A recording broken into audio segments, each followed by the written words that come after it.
লেখা শৰ্মাৰ বিষয়ে নতুন প্ৰজন্মই হওক আজিৰ প্ৰজন্মই হওক সকলো কথা অলপ বিশেষভাৱে ভালকৈ জানিবৰ বাবেই হওক লেখা শৰ্মা সদায় অমৰ হৈ থাকিবৰ বাবে হওক অতি কম সময়ৰ ভিতৰত এখন শ্ৰদ্ধাঞ্জলি গ্ৰন্থ প্ৰস্তুত কৰা হৈছে।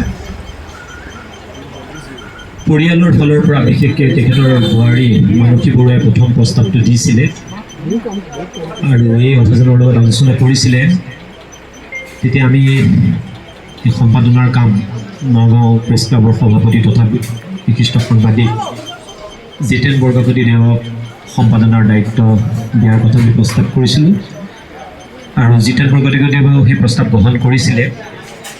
আৰু মাত্ৰ সাধাৰণতে এনেকুৱা গ্ৰন্থবিলাকত কি হয়, চতুৰ্থৰ বা 4 দিনৰ পিছত আলোচনা হয়, খুব কম সময়ৰ ভিতৰত প্ৰস্তুত কৰিব লগা হয়, তাৰ বাবে বহু ভুল ত্ৰুটি থাকি যায়, গোটেই কথাবিলাক বিস্তৃতভাৱে উল্লেখ কৰা নহয়।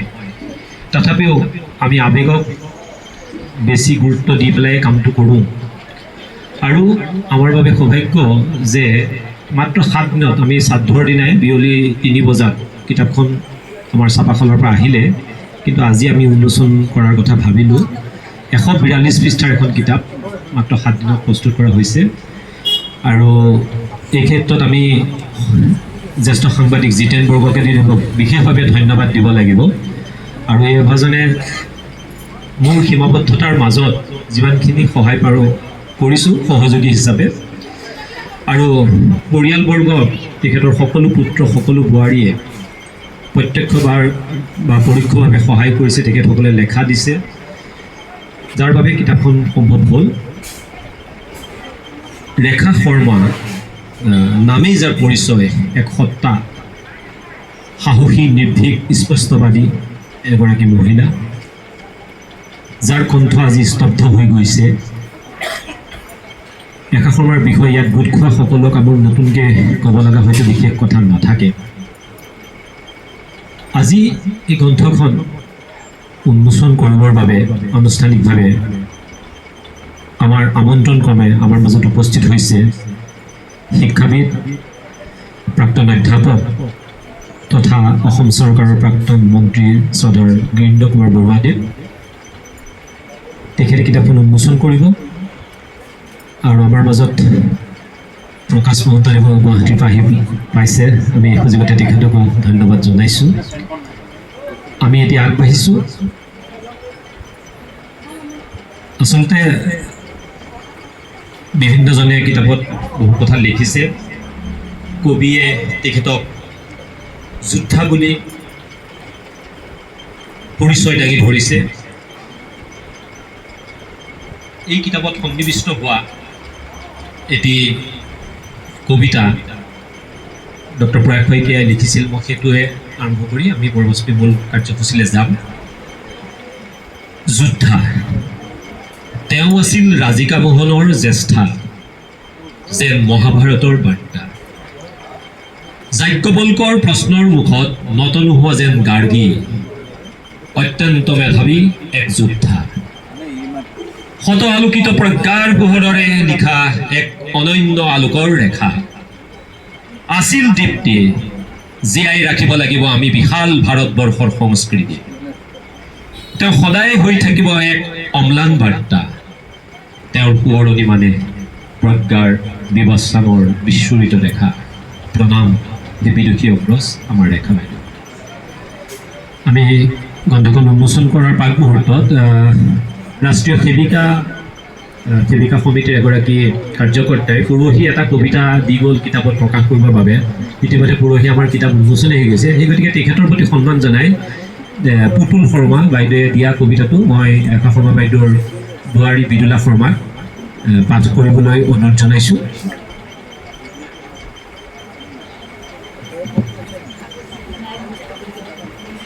সকলোলৈ সশ্ৰদ্ধ নমস্কাৰ জনাইছোঁ। ৰাষ্ট্ৰীয় সেৱিকা সমিতি হোজাই শাখাৰ পুতুল শৰ্মা বাইদেৱে পৰহি এটি কবিতা আমাৰ শাহুমা ৰেখা শৰ্মাৰ ওপৰত আলোকপাত কৰি এটি কবিতা প্ৰস্তুত কৰি লিখি আনিছিল, যিটো আমাৰ কিতাপখনত প্ৰকাশ পোৱাটো সম্ভৱ হৈ নুঠিল। তাৰ বাবে এই কবিতাটো পাঠ কৰিবলৈ মই প্ৰয়াস কৰিছোঁ। কবিতাৰ শিৰোনাম সৰল ৰেখা। কবি পুতুল শৰ্মা। ৰেখা ৰেখা তুমিতো এডাল সৰল ৰেখা, বক্ৰৰেখা নহয়, যাৰ গতি লক্ষ্য সদায়েই পোন। পিতৃ মাতৃৰ সান্নিধ্যত দেশভক্তিৰে সমৃদ্ধ এটি মন। চিন্তা চিন্তা কেৱল জাতি মাটি ভেটিৰ ৰক্ষা সুৰক্ষা। সৰল ৰেখাৰ গতিৰে বিদেশী বহিষ্কাৰ আন্দোলনৰ তুমি ধ্বজাবাহিকা। এটা চতুৰ্ভুজ ৰূপী গৃহ, তাতে স্বামী আৰু 4 পুত্ৰ বোৱাৰীৰে পৰিপূৰ্ণ কৰিলা এখন সোণৰ সংসাৰ। সদা হাস্যময়ী লাৱণ্যময়ী পৰোপকাৰী এটি উদাৰ মন। শস্য শ্যামলা এখন পথাৰ যেন তোমাৰ কোমল বহল হৃদয়। সদা ৰাষ্ট্ৰভক্তি ৰাষ্ট্ৰ সেৱাৰে ভৰা এগৰাকী সুলেখিকা আৰু ৰাষ্ট্ৰ সেৱিকা সমিতিৰ তুমি এগৰাকী সুসেৱিকা। তুমি এগৰাকী সুসেৱিকা। এনেদৰেই জীৱনৰ সৰল ৰেখাৰ গতি অগ্ৰগতি ও পৰিসমাপ্তি। এনেদৰেই জীৱনৰ সৰল ৰেখাৰ গতি অগ্ৰগতি ও পৰিসমাপ্তি। ওম শান্তি। ধন্যবাদ। ধন্যবাদ। এতিয়া আমি মূল কাৰ্যসূচীলৈ আগবাঢ়িছোঁ। মই আমাৰ এই অস্থায়ী মঞ্চৰ সন্মুখলৈ গিৰীন্দ্ৰ বৰাদেৱক আহিবলৈ অনুৰোধ জনালোঁ। তেখেতক এখন গামোচাৰে বোৱাৰী মানসী বৰুৱাই আদৰণি জনাব। মঞ্চৰ সন্মুখলৈ প্ৰকাশ মহন্তদেৱক আহিবলৈ অনুৰোধ জনালোঁ। প্ৰকাশ আহক। নাই, একেলগে থিয় হ'লে ভাল লাগিব। বিশিষ্ট গল্পকাৰ নাট্যকাৰ শিৱানন্দ কাকতিকো আগবাঢ়িলোঁ। মীনাক্ষী বাইদেৱে প্ৰকাশ দাক এখন গামোচাৰে আদৰণি জনাব।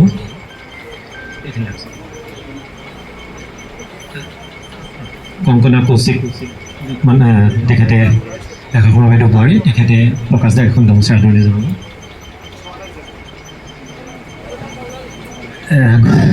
গ্ৰন্থখনৰ সম্পাদনা থকা জিতেন বৰগোহাঞিদেৱক সন্মুখলৈ অনুৰোধ জনালোঁ। এতিয়া মই গ্ৰন্থখন আগবঢ়াই দিছোঁ। উন্মোচন।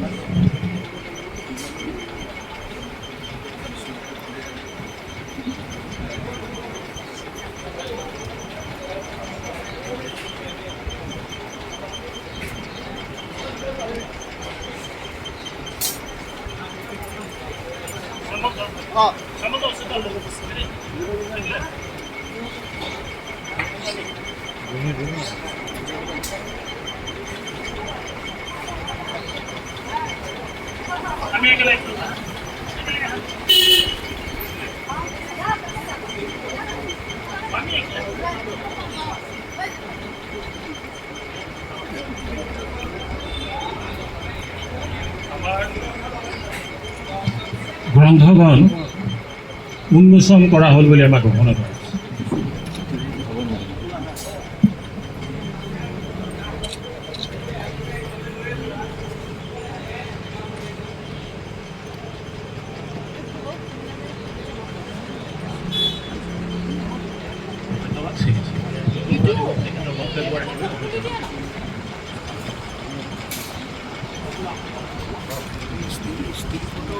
মই জয়জয়তে সকলোকে নমস্কাৰ আগবঢ়াইছোঁ। আজি এই আদ্যশ্ৰদ্ধৰ গৃহৰ মঞ্চ স্পৰ্শৰ সময়ত আজি আমি এই পবিত্ৰ গ্ৰন্থ ইয়াত আমি মুকলি কৰিছোঁ। ইয়াত সমবেত হোৱা শ্ৰদ্ধাৰ সুধীমণ্ডলী, তেখেতৰ জ্যেষ্ঠ পুত্ৰ প্ৰমুখ্যে 4 পুত্ৰ 4 বোৱাৰী, তেখেতৰ নাতি নাতিনীসকল, ইয়াত আমাৰ একেবাৰে বয়োজ্যেষ্ঠ আছে শ্ৰদ্ধা ৰুণুমামী, প্ৰয়াত বাইদেউৰ ভাতৃ শ্ৰদ্ধা গোস্বামী দাদা, জ্যেষ্ঠ সাংবাদিক মৰমৰ প্ৰকাশ মহন্ত ডাঙৰীয়া, শিৱানন্দ কাকতি ডাঙৰীয়া, এই গ্ৰন্থ সম্পাদনা কৰা মোৰ দুই মৰমৰ ভাতৃ অধিবক্তা এজন সংস্কৃতিবান ভাই মৰমৰ মুকুল বৰঠাকুৰ, আমাৰ নগাঁৱৰ সাংবাদিকসকলৰ ভিতৰত এগৰাকী উজ্জ্বল ব্যক্তি, নিৰপেক্ষ ব্যক্তি, লেখক সাহিত্যিক মৰমৰ ভাই শ্ৰী জিৰেণ বৰকটকী আৰু মাননীয় যিসকল ইয়াত আমাৰ সুধীমণ্ডলী আছে, সুধীমণ্ডলীসকল, আমি সকলোৱে ৰেখা বাইদেউৰ গুণমুগ্ধ। সেইবাবে গৃহত আমি আজি সেই গৃহৰ মংগল কামনা কৰি আমি পদধূলা দিবলৈ ইয়াত সমবেত হৈছোঁ। মই যোৱা পৰহি সেই বিশেষ কামত আহিব পৰা নাছিলোঁ। বকুল শৰ্মা বুলি এজন ব্যক্তিৰ মৃত্যু হৈছিল ধিঙত, মই তালৈ গৈছিলোঁ, কালি আহিছোঁ। যোৱাকালি মোক শ্যামন্ত আৰু মাইনা অৰ্থাৎ মানসী মোক এখন গ্ৰন্থৰ মোলৈ আগবঢ়াইছিল, দ্বাৰা অকণমান চাই আহিব। মই গ্ৰন্থখন চাই এটা কথা অতি সহজে বুজি পালোঁ। যিসকল আমাৰ ইয়াত গ্ৰন্থখন সম্পাদনা কৰিছে, মই পুনৰাই কৈছোঁ, আমাৰ জিতেন বৰকটকী আৰু মুকুল বৰঠাকুৰ।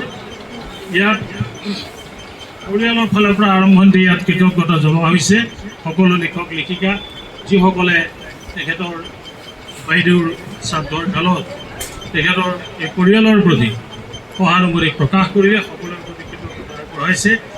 তাৰপিছত দুই সম্পাদকে ইয়াত সম্পাদক অনুভৱ বুলি পেলাই এটা সম্পাদকে ইয়াত লিখিছে। তাৰপিছত আমাৰ বিশিষ্ট কবি ডাক্তৰ প্ৰয়াগ শইকীয়া প্ৰমুখ্যে আমাৰ বিভিন্নজনে ইয়াত উপেন্দ্ৰ বৰকটকী এগৰাকী বিশিষ্ট সাহিত্যিক, আমাৰ পৰম শ্ৰদ্ধাৰ জিতেশ্বৰদেৱ গোস্বামী, অসম ভাৰতীয় জনতা পাৰ্টীৰ সভাপতি, ৰাজ্যিক সভাপতি শ্ৰী দিলীপ শইকীয়া, গিৰীন্দ্ৰ কুমাৰ বৰুৱা, ৰূপক শৰ্মা বিধায়ক, দীপ্তু ৰঞ্জন শৰ্মা বিধায়ক, ডক্টৰ শৰৎ বৰকটকী এগৰাকী বিশিষ্ট সাহিত্যিক, ত্ৰৈলোক্য ভট্টাচাৰ্য তেখেতে এগৰাকী সাহিত্যিক, নৌচাদ আখতাৰ হাজৰিকা, মুৰলী কুমাৰ শৰ্মাকে প্ৰমুখ্য কৰি বিভিন্নজনে ইয়াত বিভিন্ন ধৰণৰ তেখেতসকলৰ অনুভৱ ব্যক্ত কৰিছে।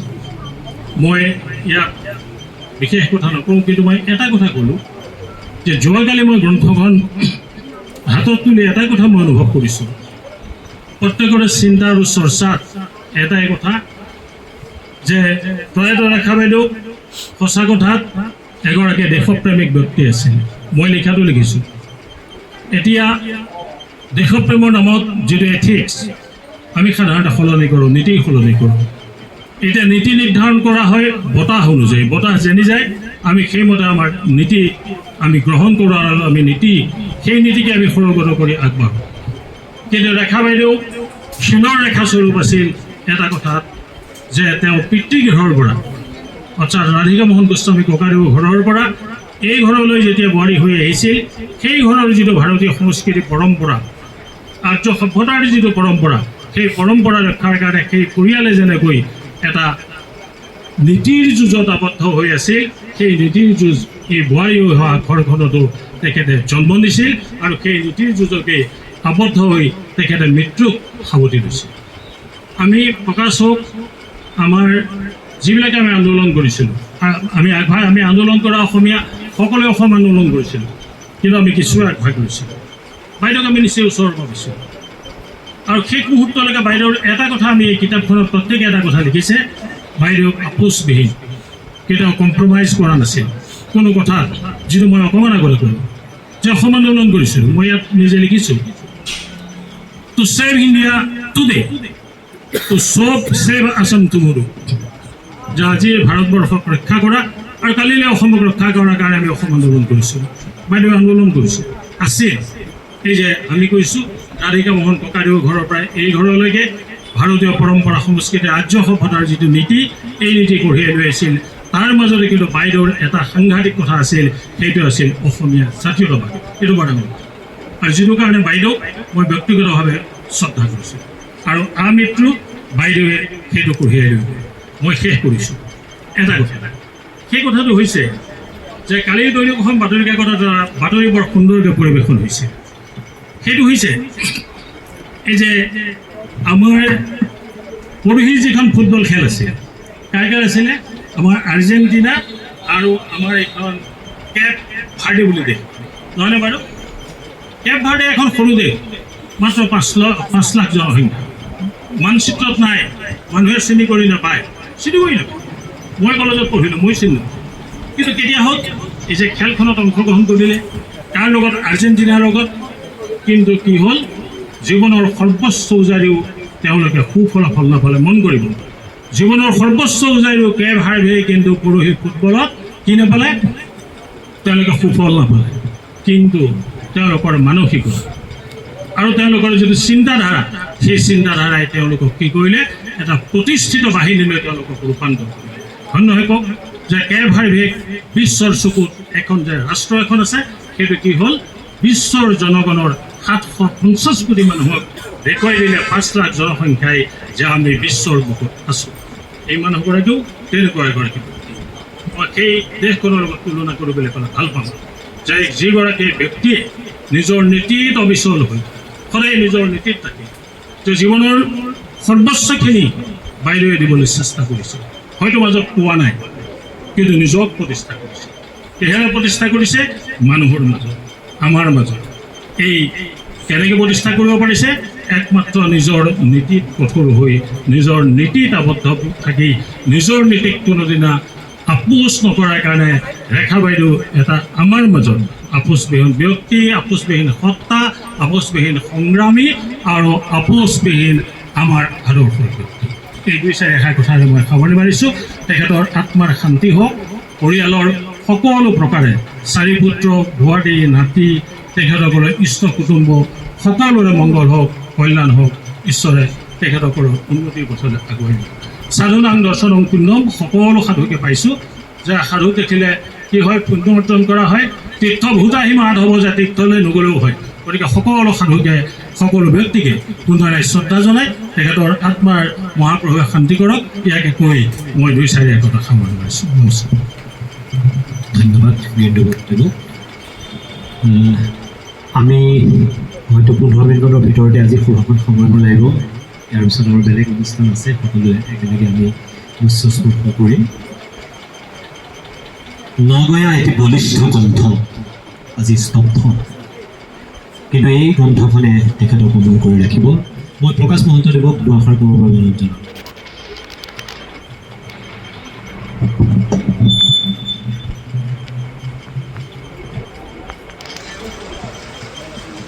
আৰম্ভণিতে কোৱা হৈছে 15 মিনিটৰ ভিতৰত সভাখন আমি শেষ কৰিব খুজিছোঁ, কিন্তু মনত বাইদেউ সম্পৰ্কত ইমান কথা সোমাই আছে, 1.5 ঘণ্টা ক'লেও মই সৌভাগ্যৱান বুলি ভাবিছোঁ যে বাইদেৱে শেষবাৰৰ বাবে কথা ক'ব পৰা অৱস্থাত যেতিয়া আছিল, বাইদেউক লৈ গৈ মনৰ পৰিৱৰ্তন সভা পাতিছিল। সম্ভৱতঃ সেই সভাখন আছিল মহিৰাম শইকীয়া ছাৰৰ স্মৃতিপূৰণ উন্মোচন। এফালে তিলক মজুমদাৰ ছাৰ, এফালে ৰেখা বাইদেউ এই সভাখনলৈ আমি লৈ গৈছিলোঁ। মই নিজে বাইদেউৰ লগত কথা পাতিছিলোঁ যে আপুনি সভাখনলৈ আৰু একেবাৰে শেষবাৰ বাইদেউক যেতিয়া ইয়াত লগ পাইছিলোঁ, বাইদেৱে সদায় মোক কৈ থাকে যে তেওঁ কিতাপ এখন লিখিছিল, শেষ নোহোৱাকৈ তেওঁ বুজাই যাব নেকি। যেতিয়ালৈকে কথা ক'ব পৰা হৈ আছিল, কেতিয়াবা 1 ঘণ্টা, কেতিয়াবা 1.5 ঘণ্টা ফোনত কথা পাতিছিল, মনৰ ক্ষোভ প্ৰকাশ কৰিছিল। আৰু তেওঁ কৈছে যে লাষ্টত যে আমি জয়ন্ত বৰা বুলি গোটাই গাঁৱৰ ল'ৰাটোক দায়িত্ব দিছোঁ, তুমি কিন্তু কিতাপখনৰ উন্মোচনৰ দিনা গিৰিন্দাৰ চাগৈ মনত আছে, জয়ন্ত বৰাই সম্পাদন কৰা বাইদেউৰ কিছু নিৰ্বাচিত নামটো মই এই মুহূৰ্তত ক'ব পাৰোঁ। সেইদিনা বাইদেউ শয্যা খাই আছে, ঘৰত কৰিছিলোঁ, আৰু মই কৈছিলোঁ যে তেওঁক হুইল চেয়াৰত হ'লেও এই মঞ্চলৈ লৈ আহিব। আৰু অতি আশ্চৰ্যজনকভাৱে কিতাপখন উন্মোচন কৰাৰ সময়ত চকু মুদিয়ে থকা বাইদেৱে কিন্তু মিচিকে হাঁহি থাকে।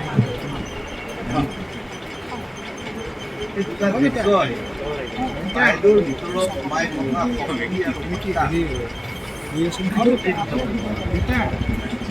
মই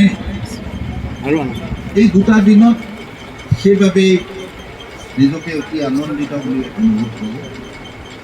তেনেকুৱা ভালেকেইগৰাকী মানুহক অন্তিম সময়ত দৰ্শন কৰাৰ সৌভাগ্যবোৰ হৈছে তিলক মজুমদাৰ ছাৰক অসম আন্দোলনৰ লগত জড়িত ব্যক্তিসকলৰ এক্সেল হস্পিটেলত গাড়ী এম্বুলেঞ্চত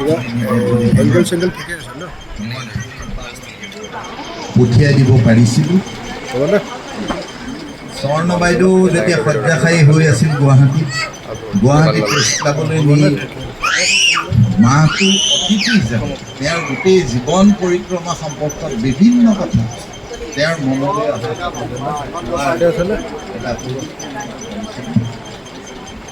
মহিম বৰা ছাৰ যোনদিনা ঢুকাইছিল GNRCত অকলে, মই এতিয়া কথা ক'লে অকণমান বেয়াকৈ কোৱাৰ নিচিনা হ'ব, মই অকলে যেতিয়া তালৈ সোমাই গৈছিলোঁ মোৰ পিছে পিছে এজন ডাঙৰ মানুহ সোমাই গৈছিল আৰু মোক কৈছিল আপুনি বাৰু মোৰ এখন ফটো ছাৰৰ ওচৰত তুলি দিব। মই ভাবিছিলোঁ তেওঁৰ অন্তৰৰ নদীপোখৰত সেই ছবিখন ৰাখিবৰ কাৰণে তেওঁ মোৰ হতুৱাই ফটোখন তুলিব খুজিছে। পিছদিনাখন মই দেখিলোঁ এখন বাতৰি কাকতত তেখেতে শ্ৰদ্ধা জনাই থকা।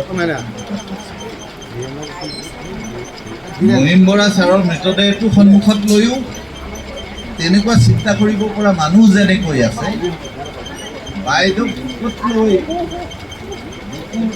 লৈ সাহসেৰে মাত পাতিব পৰা মানুহ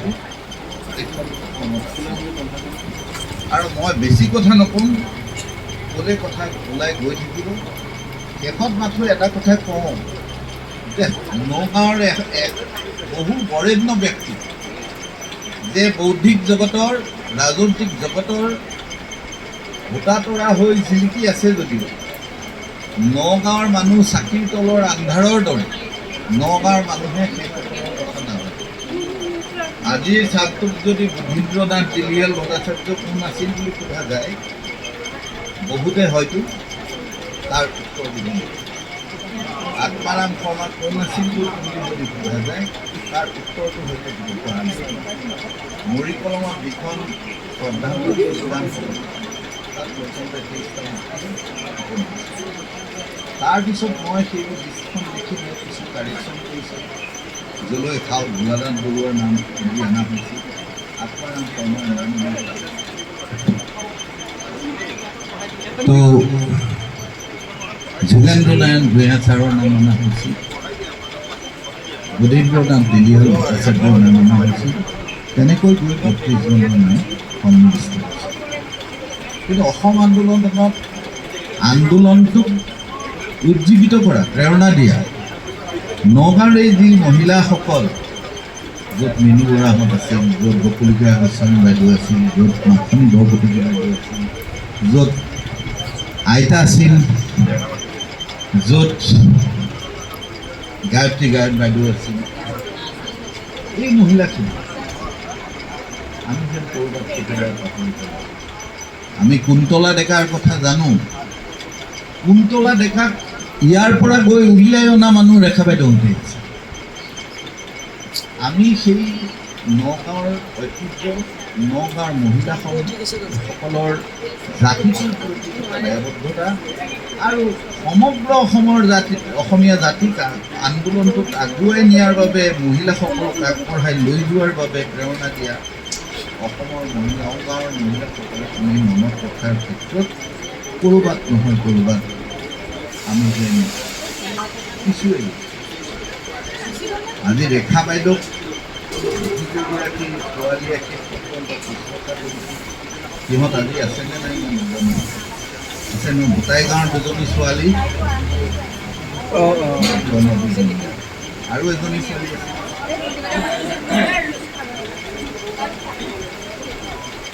এই মানুহবিলাকৰ অৱদানো কিন্তু কম নহয়। গতিকে আমি এই খবৰবিলাক জানি থাকোঁতেই, চকুৰ আগত দেখি থাকোঁতেই কেতিয়াবা পাহৰি যাওঁ আৰু পাহৰি যোৱাৰ বাবে জিলাখনৰ ইতিহাস অসম্পূৰ্ণ হৈ যায়। আৰু অসমৰ নগাঁৱৰ এটা সময়ত অসমক নেতৃত্ব দিয়া অসমীয়া ব্যৱসায়ী ব্ৰিটিছ কোম্পানীক চেলেঞ্জ কৰা খাও ভোলানাথ বৰুৱাৰ কথা আমি বিস্তৃতভাৱে নাজানো। বিহুক ৰক্ষা কৰি থৈ যোৱা ব্ৰিটিছে বেন কৰাৰ পিছতো বিহুক ৰক্ষা কৰা ককাই ভাই দুগৰাকীৰ কথা আমি নাজানো। সেইকাৰণে মই কৈছোঁ যে আমি কথাবোৰ নতুনকৈ বাস্তৱ মই আপোনালোকক কেতিয়াবা জনাইছোঁ, আগতে আপোনাক লগ পাইছোঁ জয়ন্ত সংঘক আমি নাম। গতিকে মই ভাবিছোঁ যে বাইদেউৰ এই যি প্ৰেৰণা শেষলৈকে বাইদেউ কেতিয়াবা শুনোতে ইমান উত্তেজিত হৈ যায় মই ভয় খাওঁ। মোৰ লগত এটা আত্মীয় সম্পৰ্ক বাইদেউৰ ফোনৰ জৰিয়তে আছিল। মোৰ ফোনটো যদি এঘণ্টাত ফিক্স কৰা থাকে কটা যায় আকৌ বাইদেউ তেনেকুৱা আছিল। 16 বছৰ পেৰালাইচিছত কৰিব যাব, কিন্তু বাইদেউ সম্পূৰ্ণ সুস্থ হৈ তেওঁৰ আগৰ জীৱনৰ সংগ্ৰামী জীৱনৰ বহু কথা টুকুৰা টুকুৰিকৈ লিখিছোঁ, গোটাই পেলাই এখন কিতাপ কৰিবলৈ তেওঁ মোক বহুদিন কৈছে। কিন্তু মাজত ৰূপক যোৱাই লোকক ক'বলৈ মানা কৰিছিল তাৰ লগত থুলকি ৰৈছিল গৈ বাঢ়ি আমি এইবিলাক মানুহ যিবিলাক সাংঘাতিক স্বাভিবাদী মানুহ, যিবিলাকৰ হাতলৈ ক্ষমতা আহিছে সেই ক্ষমতাক নিজৰ ক্ষমতা বুলি গণ্য কৰি সমাজত প্ৰতিষ্ঠিত হোৱাৰ হাবিয়াস বা দুচক্ৰ দেখা নাছিল। যিমানে তাৰ পৰা আঁতৰত থাকি নিৰিবিলিভাৱে তেওঁলোকৰ ভুলবিলাক নিৰীক্ষণ কৰিব পাৰি তাৰ প্ৰতিহে সেইবাবে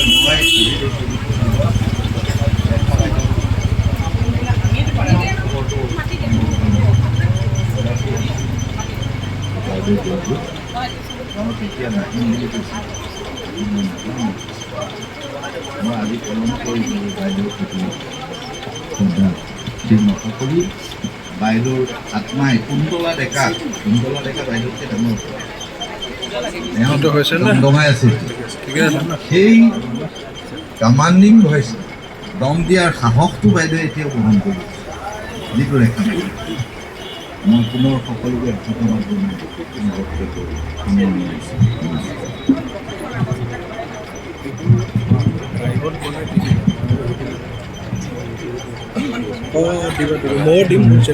ধন্যবাদ প্ৰকাশ মহোদয়। প্ৰকাশ দাই যিখন কিতাপৰ কথা কৈছিলে এখন 8 জুন 2024 দিছিলে কত কথা কত কাহিনী, আৰু সেইদিনা আমি বাইদেউৰ সৈতে সকলো বাইদেউৰ আশীৰ্বাদ ল'বলৈ ওচৰত আছিলোঁ। আজি বাইদেউ আমাৰ মাজত নাই। যি কি নহওক আমি আৰু সামৰিম শিৱাদাক লফাৰ কৰি পেলাই আমি আজি অনুষ্ঠান সামৰিম।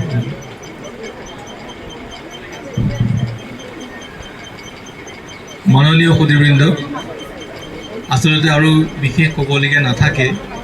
যিখন গ্ৰন্থ ইতিমধ্যে উন্মোচন হৈছে এই গ্ৰন্থখনতে লিখা কথা আৰু আপোনালোক যিবিলাক উপস্থিতি আছে ইয়াত তেওঁলোকৰ মনৰ ভিতৰৰ কথা। আমি যিবিলাক ষ্টেপিং ষ্টোন বুলি কয়, এটা শিলত ভৰি দি পেলাই মানুহ কিছুমান ওপৰলৈ উঠি যাব পাৰে, আৰু মানুহৰ ব্যক্তিগত প্ৰগতিত এই ষ্টেপিং ষ্টোনৰ খুব দৰকাৰ হয়। মই অসম আন্দোলনটো খুব ভালকৈ দেখিছোঁ ওচৰৰ পৰা, অসম আন্দোলনৰ পৰা আৰম্ভ কৰি আজিৰ এই আন্দোলনৰ সময়লৈকে। ৰেখা শৰ্মা বাইদেউ ঠিক তেনেকুৱা এগৰাকী আনৰ কাৰণে ষ্টেপিং ষ্টোন আছিল। এই মানুহগৰাকীৰ ওপৰত ভৰ দি বহুতো ডাঙৰ মন্ত্ৰী হৈছে, বিষয়া হৈছে, কিন্তু মানুহগৰাকী তেনেকৈ ৰৈ গৈছে। আৰু মানুহগৰাকী ৰৈ যোৱাৰ যিটো প্ৰথম প্ৰতিশ্ৰুতি মানুহৰ মুক্তিৰ লগতে সাধাৰণভাৱে স্ত্ৰী শক্তিৰ মুক্তি, এই কথাটো খুব সহজ কথা নাছিল। নগাঁৱৰ নিচিনা এখন চহৰত তেওঁ সেইটোৰ এটা বাট কটীয়া হৈ আছে। আমি তেওঁৰ বাটেৰে আমি বিশেষকৈ আমি সকলোবিলাক মানুহৰ উন্নতিৰ কাৰণে, স্ত্ৰীসকলৰ উন্নতিৰ কাৰণে, নাৰী শক্তিৰ উন্নতিৰ কাৰণে যিমানখিনি কৰণীয় থাকে নিস্বাৰ্থভাৱে সেইখিনি কৰি যোৱাটো তেখেতৰ প্ৰতি মোৰ শ্ৰদ্ধা হ'ব। মই ৰেখা শৰ্মাৰ প্ৰতি গভীৰ শ্ৰদ্ধা নিবেদন কৰিছোঁ আৰু সকলোকে ধন্যবাদ জনাইছোঁ। ধন্যবাদ শিৱানন্দ কাকতি দিয়ে। কেতিয়াবা ৰগৰ কৰিও কোৱা হয় যে সাধাৰণতে শ্ৰদ্ধাঞ্জলি গ্ৰন্থবিলাক প্ৰুফ ৰিডাৰ আৰু সম্পাদকে পঢ়ে, বাকীসকলে পঢ়িবলৈ থাকি যায়। কিন্তু মই অনুৰোধ জনাম এই কিতাপখনে ৰেখা বাইদেউক ৰিপ্ৰেজেণ্ট কৰি আছে, সকলোৱে যাতে পঢ়ে। আমি সামৰিম। মানসী বৰুৱা বাইদেৱে সকলোকে শলাগ জনাব বিচাৰিছে, আমি সামৰিম ইয়াৰ লগে লগে। প্ৰথমতে মই কিতাপখন ওলোৱাৰ কথা ভাবোঁতে আমাৰ মুকুল প্ৰসাদ বৰঠাকুৰ ভাইটি আৰু মোৰ মুকুলকে ক'লোঁ। মুকুলে আমাৰ জিতেন দাক কথাটো ক'লে আৰু দুয়োজনে লগ লাগি বহুত কষ্ট কৰিলে। দুয়োজনকে আমাৰ পৰিয়ালৰ হৈ পেলাই মানে ধন্যবাদ জ্ঞাপন কৰিলোঁ। মানে বহুত আপোনালোকে সহায় নকৰা হ'লে এইখন কিতাপ কেতিয়াও নোলায়। আৰু জিতেন বৰকটকীদাক মই আগৰ পৰাই চিনি পাওঁ, জিতু দা বুলি মাতোঁ। তেখেতে মই এবাৰ কওঁতেই মানে ক'লে হ'ব, চিন্তা কৰিব নালাগে, আমি ৰেখা বাইদেউক বহুত ভাল পাওঁ, সেইকাৰণে আমি ৰেখা বাইদেউৰ কাৰণে কৰিমেই। আৰু মুকুলেতো মাৰ প্ৰত্যেকখন কিতাপৰ হাত ধৰোঁতা আছিলে মুকুল বৰঠাকুৰ, আৰু মুকুলে যদি হাত নধৰিলেহেঁতেন মই গোটেইকেইখন কিতাপ উন্মোচনৰ সভাখন পাতিবই নোৱাৰিলোহেঁতেন। গতিকে মুকুলক মই আন্তৰিকভাৱে ধন্যবাদ জনালোঁ আৰু ইয়াত উপস্থিত থকা সকলোলৈকে ধন্যবাদ দিলোঁ। আৰু প্ৰকাশ মহন্ত দাদা, আপুনি গুৱাহাটীৰ পৰা আহিছে, আপোনালৈ বহুত বহুত ধন্যবাদ। হয়, তথাপিও আপুনিতো আহিছে, শিৱা দা আপুনি আহিছে, বহুত ভাল লাগিছে, সকলোকে ধন্যবাদ জনালোঁ। সকলোকে ধন্যবাদ। আৰু আচলতে ৰেখা বাইদেউৰ প্ৰতি আমাৰ দায়বদ্ধতা আছে আৰু বাইদেউৰ আশীৰ্বাদ পাই আছোঁ কাৰণে আৰু পৰিয়ালৰ সদিচ্ছা আৰু বিশ্বাসৰ বাবে কামখিনি কৰি আছোঁ বাৰু। এইখিনিতে মই কৈলাশ ৰাজখোৱা, অজন্তা প্ৰেছৰ স্বত্বাধিকাৰী, কান্তিকাল প্ৰকাশৰ স্বত্বাধিকাৰী, তেখেতে সহায় নকৰা হ'লে কিতাপখন আমি ইমান কম সময়ত উলিয়াব নোৱাৰিলোঁ হয়। সকলোকে ধন্যবাদ জনাইছোঁ, ধন্যবাদ। ইয়াৰ লগে লগে আজিৰ এই সভা শেষ হৈছে বুলি